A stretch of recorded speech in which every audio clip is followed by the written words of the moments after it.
Hello my beautiful noodles, it's me Nikki aka Nikki Noodle. Today we are officially starting our Evolution Legacy Challenge.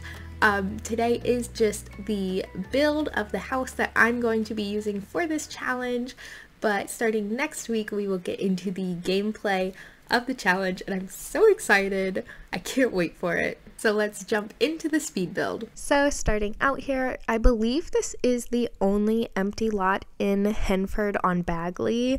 There might be one other one, but that is where we are building today. And I did actually have a reference picture. I'll insert it on the screen. Just of like a cottage. I just googled cottage and then chose one of them to be the reference picture. And we are building a cottage in Henford-on-Bagley because that is part of the EV generation rules in this legacy challenge. If you don't know, I did create it.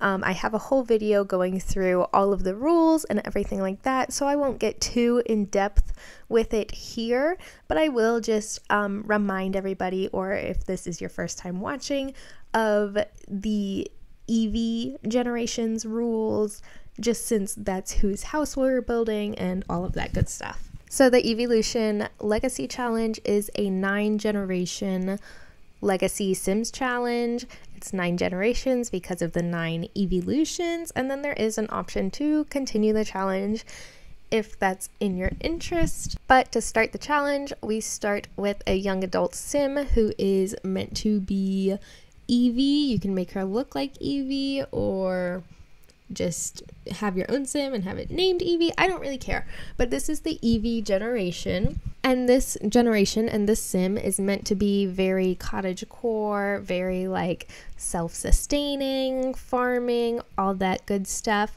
The summary for the Eevee sim, I'll just read really quickly. It's: you are a cottagecore queen. You've lived a normal life but long for more simplicity. You moved to a quaint farm in Henford-on-Bagley to fulfill your dream of surrounding yourself with all kinds of creatures. You love your animals, your family, and your art. So as with most, if not all, legacy challenges in The Sims, there are certain rules that each generation must follow, and then I've also laid out the traits and the aspiration and careers that each generation should have. So for our Eevee sim, those traits are bookworm, vegetarian, and animal enthusiast, and they have the country caretaker aspiration as well as no career. They are going to make money from errands, farming, crafting, whatever you want. It just can't be an actual in-game career. And then for their rules, they must have either the simple living or off-the-grid lot trait or challenge. I can't remember which those are. Me personally, I decided to make this the simple living lot challenge. I'm pretty sure they're both lot challenges actually. So I think I do that later, but this lot is simple living.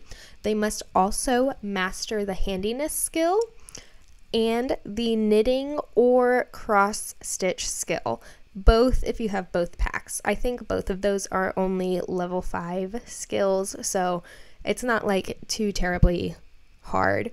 And then finally, the Eevee sim is going to have at least 2 children, but all the children have to share a room. And obviously, so far with this generation, a lot of the rules, as well as the aspiration and some of the traits, it all is very focused on the cottage living pack. It relies very heavily on that, but I understand that everybody does not have every pack. I personally had to make a lot of changes to the Not So Berry challenge when I was playing through that because I don't have all the packs that are needed for that challenge. And because of that, it was very important to me when I was creating this challenge to, yes, make the version that I thought was the most ideal, at least in my game, for the packs that I own and stuff, but to also make a base game friendly version so that everyone is able to play along, at least as a kind of guide. The base game version one, it's not set in stone. I know some people have packs that I don't have, so this is a very fluid challenge. It's very flexible. You can do whatever you want to supplement things that you don't have or change things around if you have things I don't have. But I just wanted to at least provide suggestions of what to do for the legacy challenge if I was using a pack that you don't have. So for example, with the Eevee generation, there's really not much that I had to change from the version I made to fit my game to the base game version. The only real change is that instead of the animal enthusiast trait, I recommend using the good trait. And instead of the country caretaker aspiration, obviously you can't do that, I recommend the big happy family aspiration. And then again, they have no career, so that's not an issue. And then a lot of the rules are the same. The only difference is if you don't have country living or nifty knitting and can't do those skills, I recommend the violin skill, just so that it's still an artsy based skill. I think violin might only go to level 5, but I'm not sure. But so my recommendations are just to try to create the same vibe for these sims and for the legacy, but also give you at least an option of what to do in case you don't have these packs. And of course, if you think something else would fit better to replace traits that I've used or to replace skills, of course, by all means, do those instead. And also, if you have other packs, like I've said, that fit better, by all means, go for it. For example, I sincerely wish I had Island Living solely for this challenge and for Vaporeon, because how perfect is that? So, of course, supplement in any way that you see fitting, change things around if you see fitting. I did have a lot of options when making this challenge because of the packs I own, but I was also limited to only the packs I own. So this is just like a rough template, and you can alter it to however is fitting for your game. I would absolutely love to see other people playing this challenge. I think that would just be the absolute coolest thing in the entire world. And also, if you do, I want to know about it. So you can use the hashtag nikkinoodleeevee, and that's how I'll keep up with if any of you are playing. I just think that'd be the coolest thing in the entire world. And also, I didn't even mention this earlier when we were talking about supplementing the challenge and stuff, but obviously, if you don't have cottage living, you can't have your sim live in Henford-on-Bagley, but just live anywhere then. It really doesn't matter that much. I would say just make the house like cottage style or like a farmy style to get those same kind of vibes, but the world really doesn't matter all that much. But I do think the next legacy will also live in that world, so just keep that in mind. And also, I personally decided to kind of make the interior of the house and the exterior really like Eevee colors, so lots of browns, like dark and light browns and all that good stuff, but you certainly don't have to do that. I just really like to go all in on these types of challenges. So the house itself also looks like Eevee. And as for my starting sim that I'm going to be using, I will be using the Eevee sim that I made in the Eeveelution cast videos. Obviously, that will be the only one from that video that I'm going to be using, because from then on out, it is a matter of genetics and all of that good stuff. But that is going to be the sim that I'm using. If you missed that video, you might want to check it out, because you will see why I decided to make this challenge, because I am obsessed with the Eeveelutions as well as the sim. We haven't really talked about the house very much. I did kind of struggle with the layout and stuff because I didn't want it to be like massive, but it also felt very crammed while I was building it, especially upstairs. I really struggled with the layout up there. But I really did make this just a very bare bones, basic necessities house. Especially if you saw the kids' room up there, it's abysmal because there's no use in decorating it really before the kid is born, especially like the babies. I don't ever really like decorate a nursery for them. Like the baby will probably sleep in the mom's room, and that's fine. But I also add in all of the necessary skill building items that we will need for the challenge. So I do add in a woodworking table. Also, the cross stitch and knitting baskets are in here as well somewhere. I don't think I've put them in yet. But other than that, there's not a whole lot of like decoration or just decor things. When I build houses for these challenges and stuff, I really try to think of what is useful to the challenge and what will make things easiest, rather than making it look very good. And I also wasn't paying attention to the budget because I do allow the free real estate cheat for the starting house.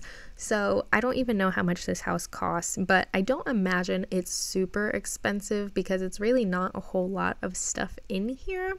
But I do allow that for the first house, and then going forward, obviously, you need to have the money for whatever house you move into and stuff. I guess technically you could just build like a crazy expensive mansion and then move into it for free and sell everything to make a bunch of money. I personally don't think that would be a fun challenge, but if you want to do that, by all means, go ahead. I'm not gonna stop you. But I actually really love how this house turned out. I think it's so cute and like cottagey. I love cottagecore style houses, and like I think they're so cute. I would love to live in a cottage one day. I don't think it's doable, but I think it'd be fun. But that is basically it for the inside of this house. I did just add the woodworking table in, but now we're basically just gonna move on to the outside decorating and stuff. But I am so incredibly excited for this challenge.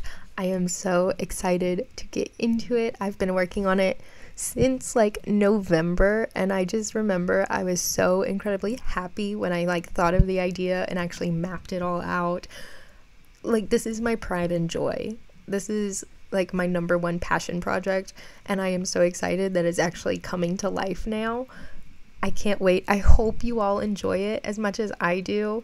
I really hope it turns out well.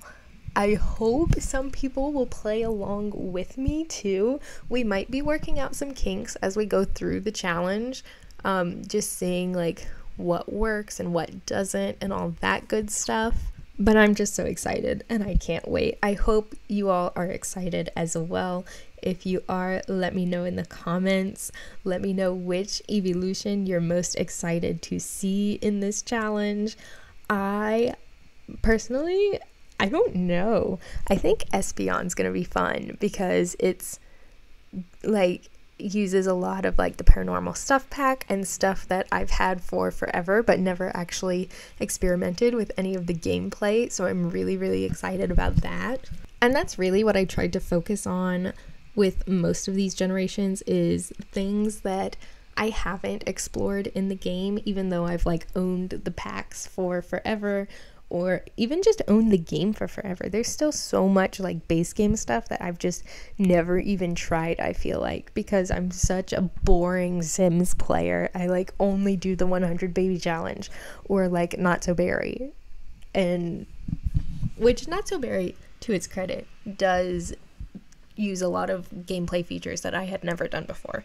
But that's why I wanted to make my own, because I was like, this is so fun exploring all these new features, and now there's just so many more that I've never explored. So I'm really excited. I hope you are too. I will start a playlist for all of the Evolution Legacy Challenge videos so that it's easy for you all to find them all in one spot. But if you are excited, consider subscribing and joining my community of noodles so that you will always be around when I post a video. Also consider turning on the bell icon so that you never miss a post, because as I've said, I am not always on a regular schedule. I'm working on it. Also, if you'd like to find me anywhere else on the internet, you can check out all my socials in the description box below. I'm gonna try to update my TikTok more and more often and keep up to date on that, especially with like clips from this challenge. But with all that being said, I hope you have a fantastic day or week ahead of you wherever you are in the world, and I will see you next time. Bye guys!